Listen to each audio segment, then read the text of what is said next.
Eh bien, bonjour et bienvenue, chers auditeurs, à ce qui est déjà la vidéo numéro 7 de ma nouvelle chaîne YouTube, où vous pourrez apprendre à investir votre argent et ainsi obtenir la richesse. Aujourd'hui, je débute une nouvelle mini-série en 2 parties où nous allons traiter de l'ABC de l'investissement boursier ou tout simplement comment investir en bourse. Vous savez, quand on investit à la bourse, avant même de déterminer quelle sera notre répartition d'actifs et aussi quelle sera notre répartition géographique, il faut tout d'abord déterminer quel style de gestion de placement nous convient le mieux. Alors aujourd'hui, dans la partie numéro 1, allons voir tout ça immédiatement. Il y a en fait plusieurs types d'investisseurs. J'en ai énuméré 7 ici, les principaux, je crois, alors que certains voudront adopter une stratégie de placement axée sur la valeur, d'autres préfèrent la croissance ou le momentum. Il y a aussi les placements indiciels, les placements axés sur les revenus tels que les fonds de dividendes pour les retraités surtout. Il y a aussi des approches de placement actives et passives et ainsi de suite. Mais comment savoir lequel nous convient le mieux personnellement? Mon but ici est justement de vous aider à déterminer quel type de gestion de placement vous convient le mieux.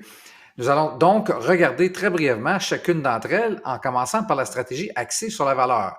Alors, comme vous pouvez voir ici, c'est un style qui consiste à trouver des titres sous-évalués par le marché et dont le prix pourrait augmenter. Soit dit en passant, c'est d'ailleurs la méthode préconisée par Warren Buffett lorsqu'il a débuté sa carrière d'investisseur.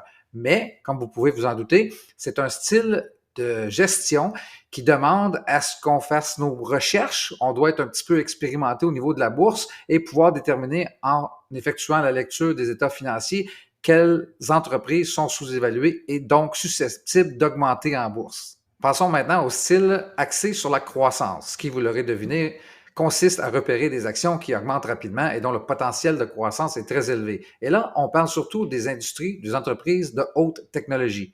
Et soit dit en passant, c'est un type de gestion qui convient surtout aux gens qui ont beaucoup de temps devant eux, des gens qui sont toujours sur le marché du travail. La raison principale étant que les industries ou entreprises de croissance réinvestissent leurs revenus pour croître encore plus, donc ne distribuent que très peu de dividendes. Sachez, quand on reçoit des dividendes ou des revenus et qu'on doit ajouter ça à nos revenus de travail, alors on a une incidence fiscale, on paye plus d'impôts. Alors, si vous avez beaucoup de temps devant vous, vous pouvez vous concentrer à vous tourner vers un style axé sur la croissance sans incidence fiscale onéreuse. Regardons ici que très brièvement, le style de gestion appelé placement momentum, puisqu'il s'agit presque d'une réplique du style axé sur la croissance que nous venons de voir.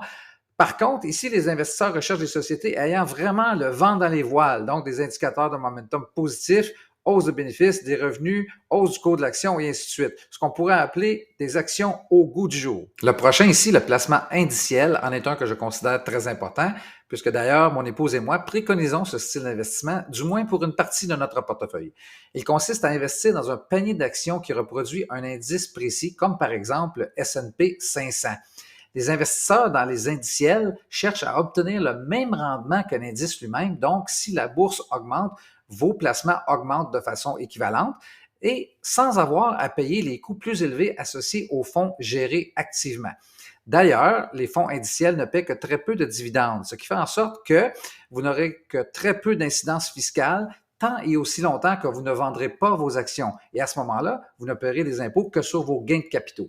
En d'autres mots, si vous êtes toujours sur le marché du travail et non à la retraite, et donc vous ne cherchez pas nécessairement à augmenter vos revenus, mais que vous voulez participer à la bourse de façon relativement passive, alors investir dans un fonds négocié en bourse indiciel, par exemple, est peut-être parfait pour vous.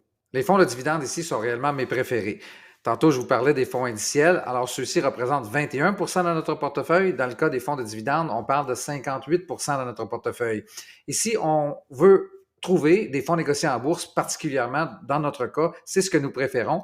Donc, des paniers d'actions représentés par des fonds négociés en bourse qui paient des dividendes très élevés. Alors, nous sommes à la retraite. Ce qui est très avantageux, c'est que non seulement ça nous permet d'avoir des revenus, mais les revenus qui entrent chaque mois, on utilise seulement la proportion qu'on a besoin et la balance, on peut les réinvestir encore une fois pour se générer encore plus de revenus. C'est merveilleux.